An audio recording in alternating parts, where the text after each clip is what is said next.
Good morning. The Secretary General will preview the meeting of NATO foreign ministers starting tomorrow, and then he'll be happy to take your questions as usual. Secretary General. Good morning. This week, NATO's foreign ministers will address a long, wide range of different issues, and they will address how NATO can continue to adapt, and that's part of our preparations for the upcoming summit here in Brussels next July.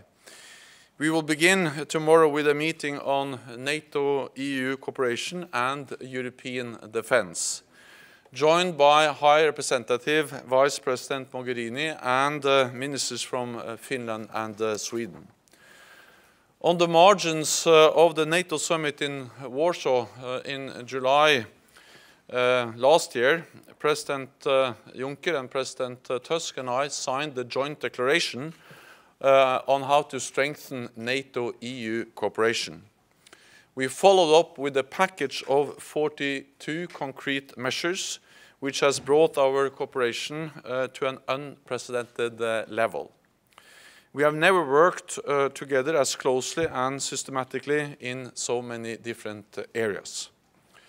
For instance, we have increased our efforts to counter cyber attacks. We exchange warnings about attacks and malware in real time. And last week, the EU participated in NATO's cyber coalition exercise, one of the biggest in the world. We have also stepped up our cooperation on hybrid threats. Federica and I recently inaugurated a hybrid center of excellence in Helsinki. And at sea, our cooperation has also been strengthened. Our operation Sea Guardian is supporting the EU's Operation Sophia in its important work. At this week's ministerial, our aim is to take a step further with a new package of measures. Today, negotiations on this package are still ongoing, but I hope that we will agree to do even more with the European Union and in more areas.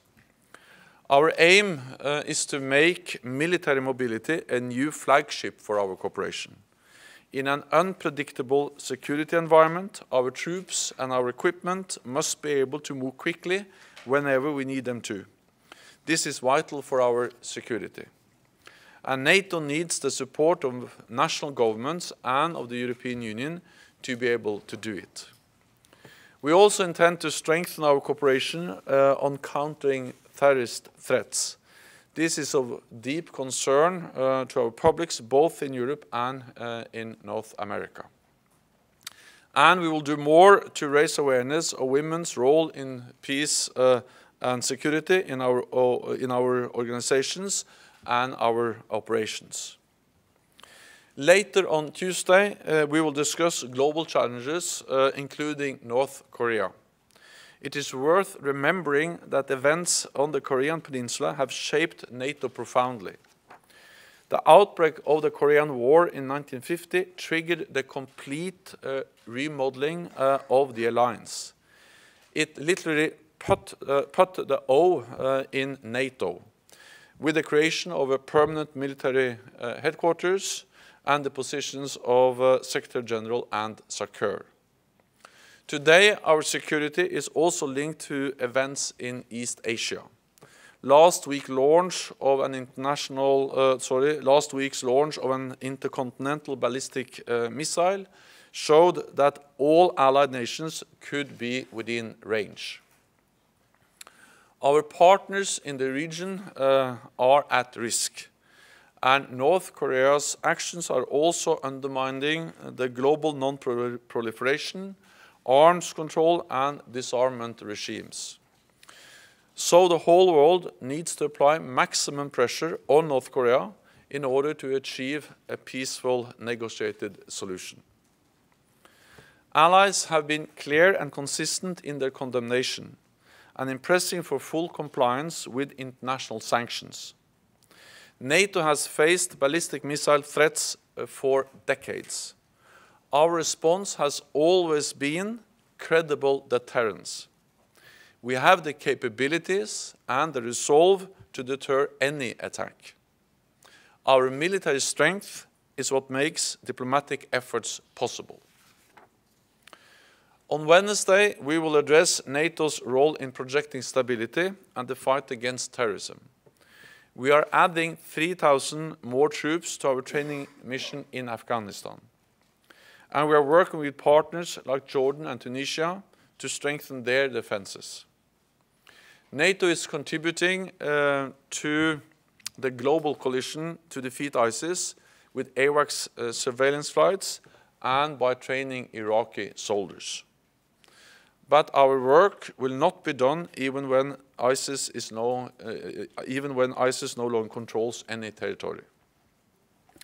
Ministers will consider how NATO's role should evolve as the global coalition moves from combat operations to stabilization efforts. On Wednesday, we will hold a meeting of the NATO Georgia Commission. Georgia is one of the alliance's closest partners. And through the substantial NATO-Georgia package, we are working together on issues ranging from cyber defense to operational planning. Through our joint training and evaluation center, and through the NATO-funded Defense Institution Building School, which has already trained around 1,000 students. We will look into areas where we could cooperate even more closely, such as Black Sea security. We will conclude the ministerial meeting with a meeting on NATO's open door policy. As Montenegro's recent accession has shown, membership in the alliance is possible for countries which make real progress in reform and modernization.